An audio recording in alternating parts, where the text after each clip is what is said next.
नमस्कार अनई, welcome you all to world affairs. मैं हूं प्रशांत धवन। एशिया की जियोपॉलिटिक्स में भारत ने चला है एक बहुत ही इंपॉर्टेंट स्टेप।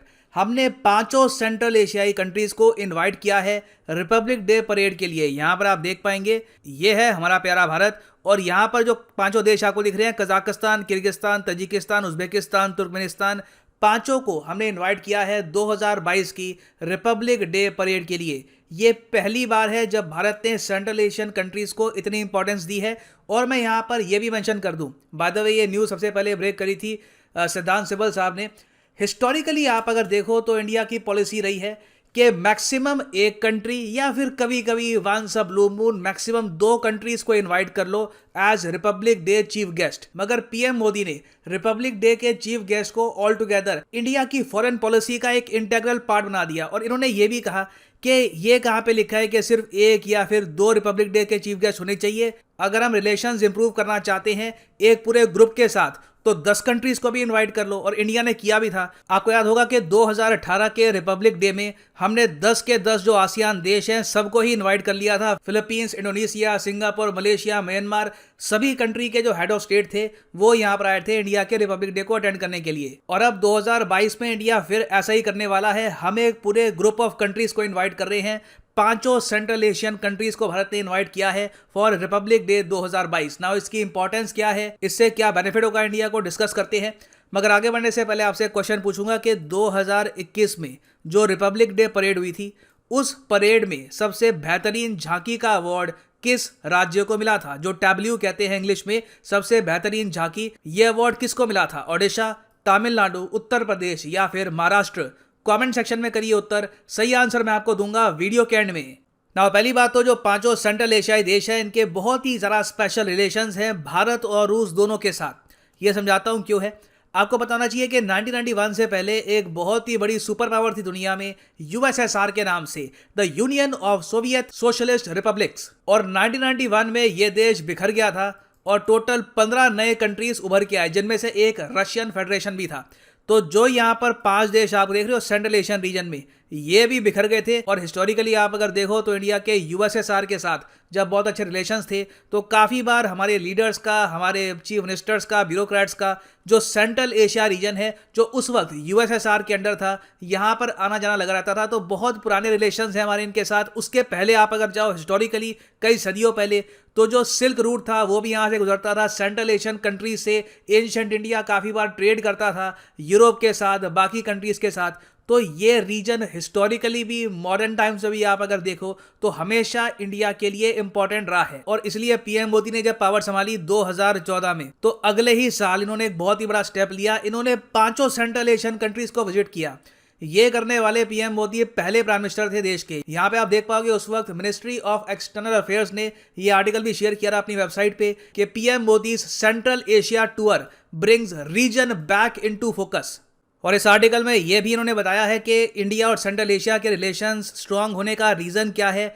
एक तो ट्रेड दोनों कंट्रीज के बीच में लगातार बढ़ रहा है। सेंट्रल एशियन कंट्रीज के पास यूरेनियम है। इंडिया इन द फ्यूचर बहुत सारे न्यूक्लियर पावर प्लांट्स बनाएगा, तो ऑब्वियसली एक नेचुरल रिलेशनशिप बिल्ड हो जाता है।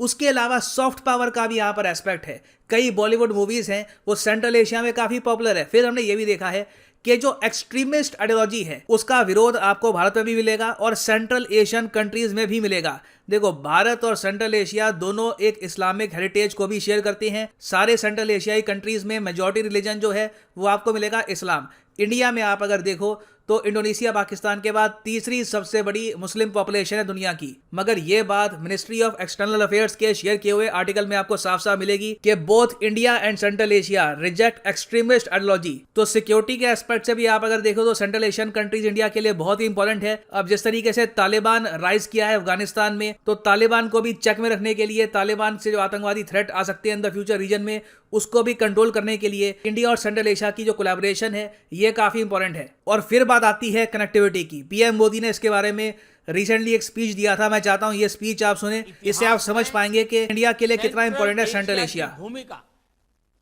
प्रमुख क्षेत्रीय बाजारों के बीच एक कनेक्टिविटी ब्रिज की रही है। यही इस क्षेत्र की समृद्धि का भी आधार था। भारत सेंट्रल एशिया के साथ अपनी कनेक्टिविटी बढ़ाने के लिए प्रतिबद्ध है। हमारा मानना है कि लैंडलॉक्ड सेंट्रल एशियाई देशों को भारत के विशाल बाजार से जुड़कर अपार लाभ हो सकता है। दुर्भाग्यवश आज कनेक्टिविटी के कई विकल्प उनके लिए खुले नहीं हैं। ईरान के चाबहार पोर्ट में हमारा निवेश और इंटरनेशनल नॉर्थ साउथ कॉरिडोर के प्रति हमारा प्रयास इसी वास्तविकता से प्रेरित है। जैसे यहाँ पे आपने सुना, पीएम मोदी ने यह कहा है कि अगर सेंट्रल एशियन कंट्रीज इंडिया के ह्यूज मार्केट के साथ ट्रेड करे तो इन कंट्रीज का एक बहुत ही बड़ा पोटेंशियल अनलॉक हो सकता है। मगर प्रॉब्लम यह है कि पाकिस्तान ट्रेड होने नहीं देता between central Asian countries and India. तो इंडिया ने देखिए इन दी एंड इसका सोल्यूशन ये निकाला है कि चाबहार पोर्ट को जितना हम प्रमोट कर सकें उतना देश के लिए अच्छा है और सेंट्रल एशियन कंट्रीज के लिए भी अच्छा है। और अभी उम्मीद यही है कि जल्द से जल्द ईरान पर जो सैंक्शंस है ये रिमूव हो पाए, ताकि चाबहार पोर्ट के अलावा, हालांकि चाबहार पोर्ट ऑपरेशनल आज के समय हम उसको यूज कर रहे हैं, उसके अलावा भी ईरान में हम और इन्वेस्टमेंट्स करके चाबहार पोर्ट की जो कनेक्टिविटी है विद सेंट्रल एशिया इसको और भी इंप्रूव कर पाएं। क्योंकि ऑलरेडी आपको बताना चाहिए कि इंडिया अशगाबाद एग्रीमेंट का पार्ट है, जिसके अंडर इंडिया का जो कार्गो है ये बिना किसी रुकावट के आराम से आगे बढ़ सकता है सेंट्रल एशियन कंट्रीज में।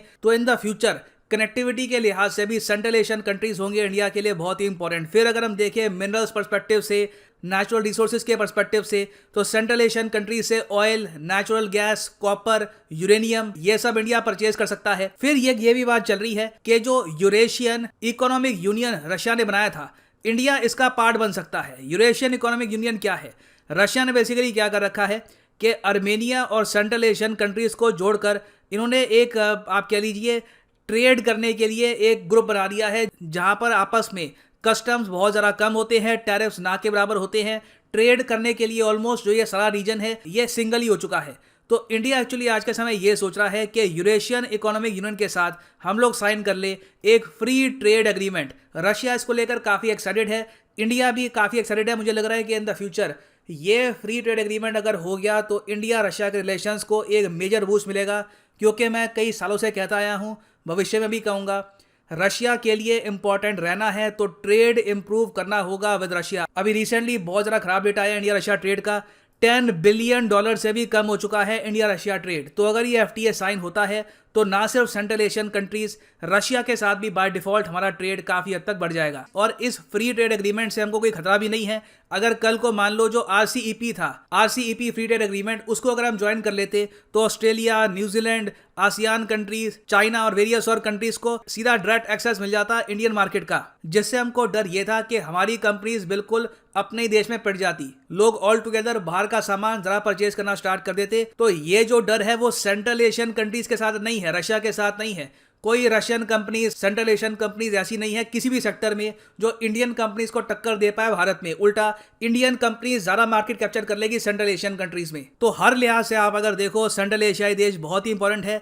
इसलिए इंडिया ने पिछले 5 सालों में एक सॉफ्ट लोन डिप्लोमेसी भी स्टार्ट कर दी है इन कंट्रीज के लिए। इंडिया ने रिसेंटली अनाउंस किया कि $1 बिलियन का हम लाइन ऑफ क्रेडिट ऑफर करते हैं 5 सेंट्रल एशियन कंट्रीज को। यहाँ पे आप देख पाओगे, इस पे आर्टिकल है। और इस $1 बिलियन के अलावा हमने काफी बार $200 मिलियन, $100 मिलियन का जो लाइन ऑफ क्रेडिट है, जो सॉफ्ट लोन है, ये ऑफर कर रखा है वेरियस कंट्रीज को दवाइयों के लिए, इंफ्रास्ट्रक्चर प्रोजेक्ट्स के लिए। और हमने ये भी कहा है कि ग्रांट असिस्टेंस अगर चाहिए, मतलब कि फ्री का पैसा ये वापस नहीं करना होता आपको, ग्रांट असिस्टेंस ये भी आपको अगर चाहिए किसी इंपॉर्टेंट प्रोजेक्ट के लिए, तो वहां पर भी इंडिया रेडी है कोऑपरेट करने के लिए विद सेंट्रल एशिया। तो इससे आप समझ सकते हैं कि इस रीजन की इंपॉर्टेंस हमारे लिए क्या है। और इंडिया ने बहुत अच्छा स्टेप लिया है 2022 में 5 सेंट्रल एशियन कंट्रीज को इंडिया बुलाकर।